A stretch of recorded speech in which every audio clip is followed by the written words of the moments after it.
Alors, est-ce qu'il a eu un début, ce temps? Alors, c'est la question de l'origine du temps. Oui. Alors, vous voyez que pour expliquer comment une chose est advenue dans le monde, qu'il s'agisse du temps, de la matière, de la conscience, il faut mettre en scène au départ les ingrédients qui ont permis que cette chose apparaisse. D'accord? Donc, si vous voulez comprendre ce qu'a pu être la naissance du temps, Oui. c'est-à-dire l'émergence d'un premier instant, C'est quoi? C'est le Big Bang ou... il faut fabriquer un monde sans temps au sein duquel Ah le oui. temps peut apparaître. Bon. Alors ce monde, c'est pas rien. Ça peut exister, un monde sans temps? Alors on peut imaginer que certaines équations soient plus intelligentes que nous. Moi, je ne sais pas ce que ça veut dire un monde sans temps, Non. mais on peut imaginer qu'il puisse y avoir de l'être sans que cet être soit temporel. Mais ça, c'est alors donc... Mais je ne sais pas ce que ça veut dire. Moi non Pour plus. moi, dès qu'il y a quelque chose, même si cette chose est invariable, elle est temporelle. C'est-à-dire le fait qu'elle persiste à durer Voilà. est le signe qu'elle est temporelle. Oui. Mais bon, peut-être que c'est un préjugé. Donc vous voyez que pour définir la naissance du temps, il faut mettre en scène quelque chose qui a précédé le temps. Voilà. Mais comment peut-on dire qu'une chose a précédé le temps s'il n'y a pas de temps? La notion même de précéder est une notion temporelle.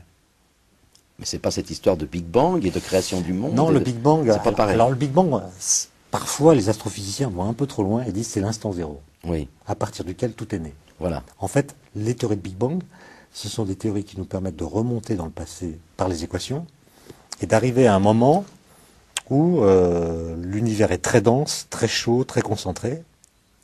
Mais quand on essaie de voir ce qui s'est passé avant ce moment que la physique peut décrire, on tombe sur des conditions d'énergie, par exemple, que notre physique actuelle ne peut pas décrire. On ne peut pas comprendre. Et si on va aller plus loin dans le passé, il faut pouvoir traiter en même temps les 4 forces fondamentales de la physique. Il y a la gravitation, il y a l'électromagnétisme, et puis il y a 2 forces nucléaires. On en a unifié 3 sur les 4. Il y en a une 4e, la gravitation, qui est toujours de côté. Et donc le fait qu'on n'ait pas une théorie complète nous empêche d'extrapoler plus loin dans le passé. Mais personnellement, je pense que même si un jour on avait une théorie complète, une théorie du tout comme on l'appelle, on n'éluciderait pas la question de l'origine du temps. Ah. Parce que pour expliquer une origine, il faut toujours invoquer ce qui a précédé cette origine et qui l'a rendue possible. Autrement dit, quand un scientifique décrit l'origine de quelque chose, par exemple l'origine des étoiles, l'origine des atomes, il invoque ce qui a précédé Oui. les atomes, les étoiles, etc. Par exemple, on comprend aujourd'hui l'origine des atomes. On sait qu'ils ont été fabriqués dans les étoiles. Donc on dit, l'origine des atomes, ce sont les étoiles. Mais comment elles ont été fabriquées, les étoiles? Il faut Oui. expliquer l'origine des étoiles. Voilà. On dit, c'est le gaz qu'il y avait avant. Et le gaz, il vient d'où? Il faut l'expliquer. C'est l'univers primordial. Mais l'univers primordial, il vient d'où? Etc. Donc quand vous voulez discuter de la véritable origine, c'est-à-dire, il n'y a absolument rien, et puis il y a quelque chose. Oui.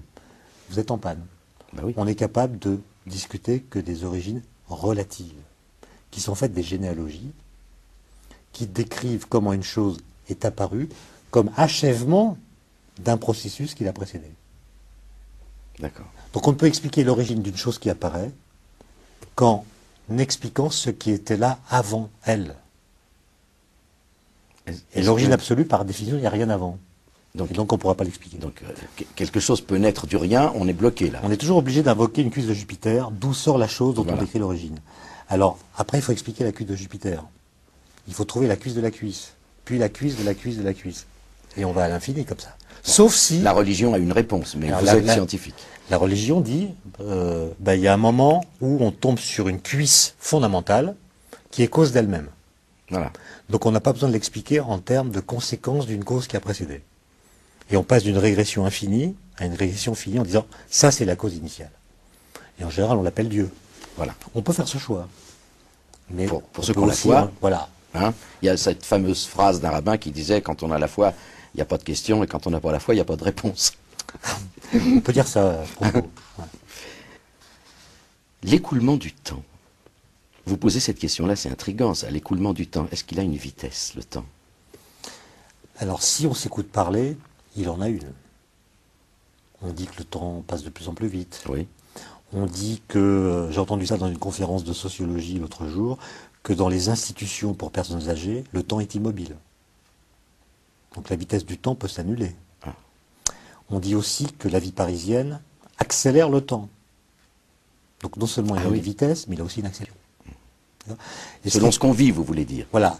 Pourquoi est-ce qu'on dit ça? Parce qu'on confond le temps lui-même avec ce que nous faisons dans le temps. Voilà. Et donc si on s'agite, si on court, si on accélère notre rythme de vie, on dit le temps s'accélère. Mais le temps, c'est pas nous. C'est pas parce que vous accélérez le rythme de votre emploi du temps que le temps va modifier sa vitesse. Mais alors ça rejoint le... Est-ce que le temps se suffit à lui-même, ou bien est-ce que le temps a besoin de nous? D'une certaine façon. En tout cas, c'est pas la vitesse de ce qui se passe dans le temps qui fait la vitesse du temps. D'accord. D'accord ? Et d'ailleurs, la vitesse du temps, est-ce qu'on saurait la définir? Je ne vais pas être trop technique, mais ce qu'on appelle une vitesse, d'une façon générale, la vitesse d'une voiture par exemple, ça dit quelle est sa variation de position en fonction du temps. Oui. C'est combien de kilomètres sont parcourus en une heure. Bon. Donc, la vitesse se mesure par rapport au temps. Et la vitesse du temps, il faut la mesurer par rapport au temps. Donc on tombe sur une espèce de tautologie, de sorte que mathématiquement et donc physiquement, on ne peut pas définir la vitesse du temps. D'accord. Ou alors si on voulait la définir, il faudrait dire que le temps, c'est 7 choses qui avancent de 24 heures toutes les 24 heures. On n'est pas très avancé. Non. D'accord ? Et vous voyez comment des notions comme celle de vitesse du temps, qui sont omniprésentes dans notre langage, au point qu'à force de dire cette notion, on la considère comme réelle, Oui. en fait, sont problématiques et peut-être n'ont pas de sens. Et c'est ça que j'aime bien, moi, dans la physique. C'est que quand on la regarde attentivement, quand on regarde les équations, par exemple, eh bien, on voit que ce que nous disons par le langage quotidien n'a pas forcément d'écho dans les formalismes de la physique. Et réciproquement, ce que montre la physique est parfois indicible. C'est-à-dire que le langage commun n'est pas forcément adapté pour dire ce que la physique dit, si elle dit quelque chose. Ah, d'accord. Et c'est pour ça que c'est difficile d'écrire des livres de physique sans équation. Ce qu'il faut trouver, il faut malaxer le langage. Je pense que quand un chanteur, un compositeur écrit une chanson, ça sort pas tout de suite. Il y a tout un travail pour que ça rentre dans la norme qu'on s'est fixée, dans le nombre de vers qu'on s'est imposé, etc. Vrai. Il faut versifier tout ça. Donc il y a des contraintes. Et quand on écrit sur la physique, pour des gens qui ne veulent pas lire d'équations, il y a tout un travail sur la langue. Il faut savoir les lire, les équations. Oui, Moi, il j'ai faut savoir quitté les lire. l'école en seconde, les équations. Il y en a qui sont simples, il y en a qui sont très difficiles. Cet après-midi, j'étais à une conférence d'Alain Kohn, qui est peut-être le plus grand mathématicien aujourd'hui, qui parlait de physique. Il y a une espèce d'aisance dans les équations qui est absolument incroyable. Incroyable, c'est presque un extraterrestre. Il y a une aisance dans l'abstraction qui est prodigieuse, qui est même très, très belle, quoi. On a envie de pleurer quand on voit quelqu'un qui... Vous, qui comprenez mieux Non, certainement. mais même si on ne comprend pas, on voit qu'il y a là quelqu'un qui a accès à d'autres mondes, et qui de plus, parce qu'il a cette aisance dans ce monde-là, qui nous est inaccessible, est peut-être le plus heureux des hommes. Ah. Ouais, moi, je pense que les grands mathématiciens, qui ne sont pas fous, enfin ceux qui ne sont pas fous, sont peut-être les gens les plus heureux qui Ah soient. bon, c'est intéressant. Le vrai réel n'est pas le monde empirique, le monde que nos sens nous montrent. C'est un monde platonicien, un monde fait d'idées pures, avec lesquelles on a de contact cérébral, que de contact intellectuel. Ce qui ne veut pas dire qu'il est irréel. Il résiste. Il y a des théorèmes qu'on n'arrive pas à démontrer, il y a des propositions mathématiques qui sont fausses. Oui. Donc ce monde, il a une résistance. On ne le fabrique pas à volonté. Et ceux qui arrivent à se balayer là-dedans n'ont pas besoin de partir en voyage aux Malouines, aux Maldives, pardon, pas les Malouines, non, Maldives.